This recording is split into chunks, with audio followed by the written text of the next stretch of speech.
अस्सलाम वालेकुम। Hello my YouTube family, कैसे हैं आप सब लोग। उम्मीद है आप सब खैरियत से होंगे और हमेशा की तरह मैं आपसे दरख्वास्त करूँगी कि मेरे लिए दुआ करते रहा करें और मेरी दुआओं में मेरी प्यारी सी छोटी सी स्वीट सी यूट्यूब फैमिली की ख़ुसूसी जगह है।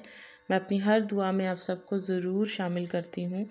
और आज की डिश की तरफ चलते हैं, लेकिन उससे पहले कर लेते हैं आज की प्यारी सी बात। रसूलुल्लाह सल्लल्लाहु अलैहि वसल्लम ने फरमाया, जिस शख्स ने लोगों को नाराज़ करके अल्लाह को राज़ी किया, अल्लाह ताला इन लोगों से इसके लिए काफ़ी हो जाएगा।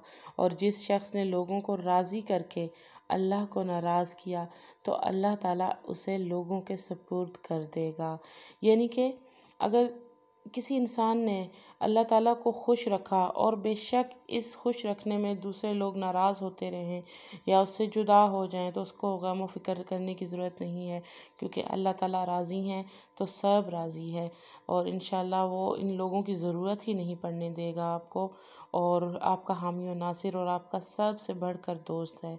लेकिन जो शख्स सिर्फ लोगों को राज़ी रखने के लिए ऐसे काम करे कि जिससे अल्लाह ताला नाराज़ होता है, तो अल्लाह माफ़ करे, अस्तग़फिरुल्लाह अस्तग़फिरुल्लाह, ऐसी चीज़ों से बचना चाहिए। कभी किसी को खुश करने के लिए कोई ऐसा काम ना करें कि अल्लाह ताला आपसे नाराज़ हो जाएं। आपको मैं बता दूं कि लोग कभी भी आपसे खुश नहीं होते। आप उनके लिए जो भी कर लें, कब्र के मुंह तक पहुंच जाएं, हराम कर लें, हराम कमा कर खिला लें, उनका हक मार के आप समझें कि मैं किसी और को खुश कर लूँगा, तो अल्लाह ताला आपसे नाराज़ हो जाएंगे। आपके जो हकूक़ बंदों के आपके ज़िम्मे हैं वो तो अल्लाह ताला आपको माफ़ नहीं करेगा, वो तो इंसान ख़ुद ही करेगा तो तभी आपको मिलेगी। लेकिन कुछ लोगों को खुश करने के लिए कुछ लोगों को नुकसान देना बिल्कुल भी कहीं की अक्लमंदी नहीं है, या किसी के साथ बुराई करना।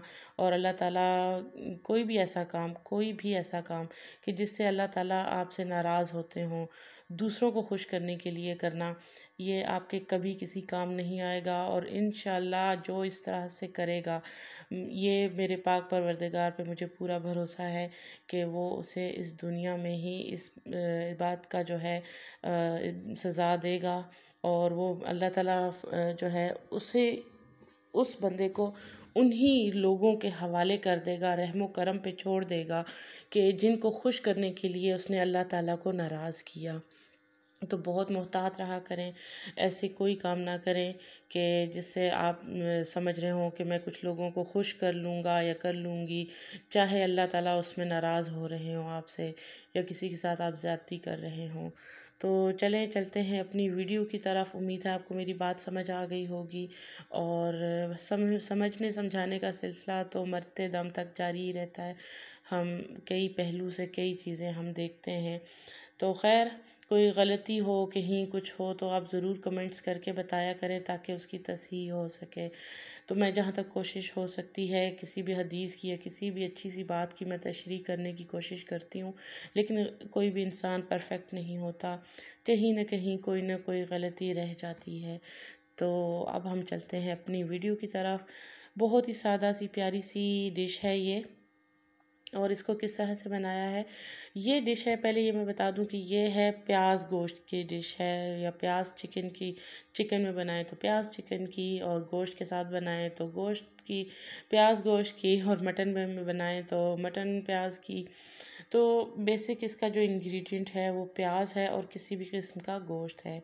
प्याज़ों को हमने उबाल के उनको हरी मिर्चों के साथ पीस लिया है और ऑयल में डालकर उनको भूनना है। जब वो भून जाए प्याज अच्छी तरह से मेरा गला थोड़ा सा ख़राब है, तो दुआ कीजिएगा अल्लाह ताला मुझे सेहत अता फ़रमाए। जब भुन जाए प्याज अच्छी तरह, तो उसमें हमने ऐड कर देना है योगर्ट, और इसमें हल्दी जाएगी 2 टीस्पून।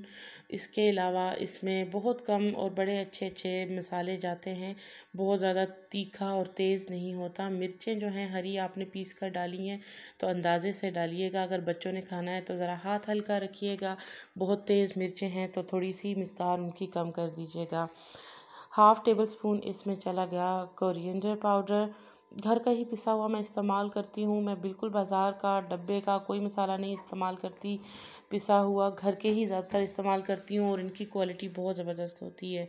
हस्बे ज़ायक़ा इसमें चला गया नमक। अब हम इसको ये है कि साथ साथ भूनते रहेंगे और आँच को बहुत तेज़ नहीं करना, बस दरमियानी सी आँच पे अच्छा सा प्याज को पकने दें, यकजा होने दें। और ये डिश जो है ये इतनी मज़े की, इतनी टेस्टी बनती है और सबसे बड़ी बात इंतहाई सादा और कम मसालों वाली है। और अगर दावत या कोई शॉर्ट नोटिस पे आपको खूबसूरत सी प्रेजेंटेशन वाली कोई डिश तैयार करनी है तो बहुत चंद डिशेस हैं जो जल्दी सादा और कम नोटिस पे तैयार हो जाती हैं। जैसे मर्द हजरात अक्सर बता देते हैं घरों में कि मेरे फ्रेंड्स आ रहे हैं, भाई हमारे बता देते हैं, या इस तरह से कि भाई जल्दी से कोई बना दें, या शॉर्ट नोटिस पे आने वाले मेहमान कहते हैं हम बस घर से निकल रहे हैं, हम आपकी ही तरफ आ रहे हैं, तो आप फ़ौरन से एक पैकेट चिकन का निकालें और ये वाली डिश आप बनाना शुरू कर दें। तो ये बहुत ही मज़े की जो है ना बनेगी। देखें, सादे से मसाले इसमें 2-3 डले हैं और अब हम इसमें चिकन को भूनेंगे खूब अच्छी तरह भून कर जहाँ तक आपको लगे कि अब बहुत मज़े का खुशबू आने लग गया है और इसका टेक्सचर प्यारा हो गया है, तो इसको आप जो है तब तक भूनें। लहसुन और अदरक का एक बड़ा सा हमने चम्मच भर के टेबल स्पून को खूब ऊपर तक पहाड़ी बनाकर हमने इसमें मिला दिया है। लहसुन अदरक मैं अच्छी मिक़दार में ही इस्तेमाल करती हूँ और बहुत कम ऐसी डिशेस हैं कि जिसमें मैं सिर्फ़ अदरक इस्तेमाल करूँ या सिर्फ़ लहसुन। मैं अमूमन हर डिश में लहसुन और अदरक दोनों ही इस्तेमाल करती हूँ। जैसे कि कढ़ाई वग़ैरह होती है तो उसमें लहसुन नहीं डलता क्योंकि उसका टेस्ट कढ़ाई के उससे थोड़ा सा पटड़ी से उतर जाता है। और ये देखें जी हमारी गैस की आनियाँ जानियाँ लगी हुई हैं और थोड़ा सा हमने नॉर्मल गैस पे पकाया, उसके बाद हमने सिलेंडर वाला चूल्हा ऑन कर लिया है और इस पर पका रहे हैं क्योंकि मुर्गी के गिरने का डर था कि बहुत ज़्यादा गल कर बिल्कुल गिर ही ना जाए। इसको भून भून कर ही पकाना है, साथ साथ हल्का फुल्का बार बार दम देते रहें और फिर दम हटाएं और फिर चलाएं चम्मच। इसका रंग जो है वो इस तरह से ऑलिव कलर का सा ये सालन बनता है और बहुत टेस्टी था। मतलब जब भी हमने ये बनाया है इसने कभी हमें डिसअपॉइंट नहीं किया और कोई मेहमान कोई ऐसा बंदा नहीं कि जिसने जब खाया हो तो मुझे बहुत ज़्यादा इंतज़ार करना पड़ा हो कि कब कहेंगे वाह बहुत अच्छा बना हुआ है। फ़ौरन से ही जो है ना वाह या वाह जो है सुनने को मिल जाती है तो सारी मेहनत वसूल हो जाती है। बहुत अच्छा लगता है। मैं इसी इंतज़ार में होती हूँ जब मैं किसी को खाना देती हूँ कि कब इसके मुंह से अब कोई बात निकले। यानी कि मैं जब खाना मैं दे देती हूँ तो मैं एक दो नवाले जब तक कोई ले नहीं लेता तो मैं देखती रहती हूँ उसकी मुंह की तरफ कि कोई एक्सप्रेशन सामने आए और मुझे उम्मीद होती है कि जल्दी से कोई मेरी तारीफ़ हो जाए और जो मैंने मेहनत की है बस वही वहीं पर मेरी मेहनत मुझे वसूल हो जाती है। और बहुत खुशी होती है जब मैं कोई अच्छा खाना पका कर किसी को खिलाऊं। तो ये देखें जी हमारा प्याज चिकन बहुत ही उम्दा ख़ूबसूरत और दावतों वाला खाना है। ये बिल्कुल तैयार है, बिल्कुल रेडी है। अपने हिसाब से आप ग्रेवी को थोड़ा सा आप थिक या थिन कर सकते हैं, इसका टेक्सचर अच्छा ही रहेगा। और अगर ग्रेवी ज़्यादा आपको रखना मकसूद हो तो थोड़े से प्याज आप बढ़ा दें। अपनी दुआओं में याद रखिएगा, फिर मिलते हैं।